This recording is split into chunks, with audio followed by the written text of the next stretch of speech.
महाप्रभु बड़दाण्ड को बाहरी पड़ती। भक्त पचारे महाप्रभु मणिमा कोटी ओडियार मौड़मणि आपण बाहर आषाढ़ श्यामल पक्ष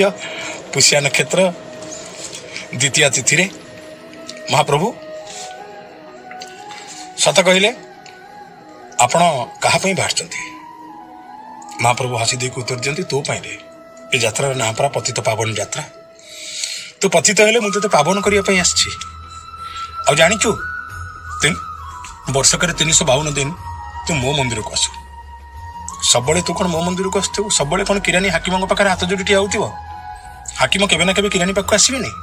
मुझे कि हाकिम नुहे तो भक्त खुशी हो जाए। बाटर गला बेले पड़े माउसी मार घर अर्धासनी पचार धन मोर क्या ना क्या आसबि केवल तो लक्ष्मी सरस्वती को हाथ रंधना बहुत खाइल माँ सब कौन स्त्री हाथ रंधा भल लगे केवे माँ माउसी हाथ रंधा दरकार ना स्त्री हाथ बिरियानी रे से स्वाद नहीं जहाँ मार शिराड़ पापुली गोला होता पखाड़ कंसार थाए माउसी तो पाक अनेक दिन है पोड़ पिठा टे खाइनी खुआबुनि माउसी खुशी हो जाए बाहुड़ा प्रस्तुत होगी थाए धन मोर आसो पोड़ पिठा खाइब। महाप्रभु जाए पहुंची जाती गुंडीचा मंदिर में। गुंडीचा माँ पचारे कुआड़े आसु हसिकी महाप्रभु कहती कुआड़े आसु कौन तोर पर यहाँ जात गुंडीचा कह जाऊनु मला मोर कि जात मु तो बुढ़ी लोकटा मोर कौट जात ना तोर जदि जात न आज पर्व ना कौन ना गुंडीचा ना कहीं कहीं तो जगन्नाथ कहना जात तोर तो पाखक आस बहुत दिन हो गला से स्त्री मान पाखे बहुत दिन से मो कार्यालय यहाँ कि मो जन्म वेदी से मो कर्म वेदी से मो वृत्ति मो प्रोफेशन सहर से यहाँ गाँ जो मो बो अच्छी श्यामल गछर छाई अच्छी सबुज तरुर आश्रय अच्छी ये रही गाँ माटी मालो सत कहि ना कौन ना से 56 भोग दियंती 60 पौटी दियंती सहरी पुओ गाँ को झुरी है बेले आखि आगे जिते चाइनीज आइटम थाऊ जिते मल्टीनेशनल खाद्य थाऊ किंतु मन पड़े बोर हाथ रंधा। महाप्रभु आखिरी लुह झरी दी कहती बो लो माँ लो तो हाथ रंधा टे खाइबिनी ये 9 दिन रही देखिबू आ कि भाविनी केवल तू रांधि तो आ मु खाऊथी माँ तोर मन अच्छी ना तू मत कही जेते दौथी से खाऊ न सुखी तोर हाथ लोक कहूथे खाइबा ठाकुर नीलाचल जगन्नाथ खाइबी माँ खुशी जाए गुंडीचा कह देख रे केमती का पुओ मोर गुंडीचार गोड़ आ तले लगे ना 9 दिन काल गहल चहल लगे गुंडीचा मंदिर भीतर को बस बस राधाराणी ठिया होती सामने राधाराणी पचारती कुआड़े आसीचु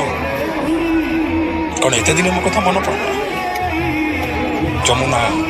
द्वापर कृष्ण राधा कदम्ब केली रसरास रसी केन्द्र मौली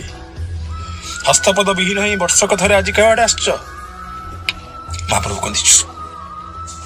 समस्त को भूल भाल कथा कही ना ताले कौनटा ठीक कथा मत कह ना केवल तो पाखक आसीचिलो राधाराणी ये जो 9 दिन मो तोरी पाखे रही ए 9 दिन को लोक कहे नवरास महारास राधा और कृष्णंकर जुगल रास चलो ये अमृतमय रास समग्र विश्व देख स्त्री मान सागर कौन रही आलो खाली बाहा ही पड़ी बोलू प्रेमिकार स्वाद कौन स्त्री दे पारे प्रेमिकार सुख कौन स्त्री दे पारे प्रेमिका को थरे स्मरण करवा जहा स्त्री सहित समग्र जीवन रही भी से सुख मिले ना तू मोर लो मु तोर राधाराणी खुशी हो जाए। ये भावतु भक्त को कहले मु तो माउसी माँ अर्धासनी की कहले मु तो गुंडीचा को कहले मु तो राधा को कहले मु तो ये सब को देखुवा ओडिशार अनन्य कवि गोदावरीश महापात्र ये सब को देखि सारी कहले सतरे महाप्रभु एका भद्रलोक आ ओडिशार भद्रलोक कई नहीं पाखे ठिया लोक मैंने कहले कौन कहले ओडिशार सब लोक अभद्र ना हाँ सब लोक अभद्र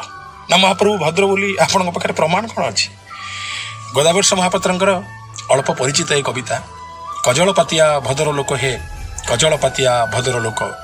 भद्रामी जदि जानी ना हाँ एबे काली अठु टिके पचारि चिख जाओ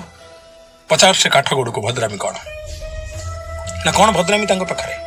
ନା ସକାଳେ ଝୁରୁଛି ମାଉସୀ ମାଆକୁ, ସଞ୍ଜରେ ଝୁରୁଛି ରାଧାକୁ, ରାତିରେ କହୁଛି ଲକ୍ଷ୍ମୀ ଲୋ ମୁଁ ଝୁରୁଛି ତୋ ହାତ ରନ୍ଧାକୁ। ସମସ୍ତଙ୍କୁ କେମିତି ଖୁସି କରାଯାଏ ପାରିବାରିକ ଜୀବନରେ ଏ ସୂତ୍ର ମହାପ୍ରଭୁ ଜାଣନ୍ତି।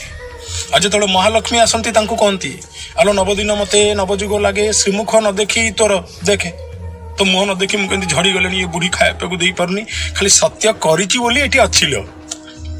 ବିଚରା ପଡ଼ିଦାତ୍ରୀ ମା ଲକ୍ଷ୍ମୀ ଠାକୁରାଣୀ ସେଇଦିନଠୁ ଡାଳୁଅ ଚାଉଳ ଭାତ ଆଉ କଳମ ଶାଗ ଖାଆନ୍ତି। ପରିବାର କେମିତି ଚଳେଇବା ମହାପ୍ରଭୁଙ୍କଠୁ ଶିଖିବା। ଭଲ ପାଇବା ତ କାଠ ଗୋଡ଼କୁ ଭଲ ପାଇବା।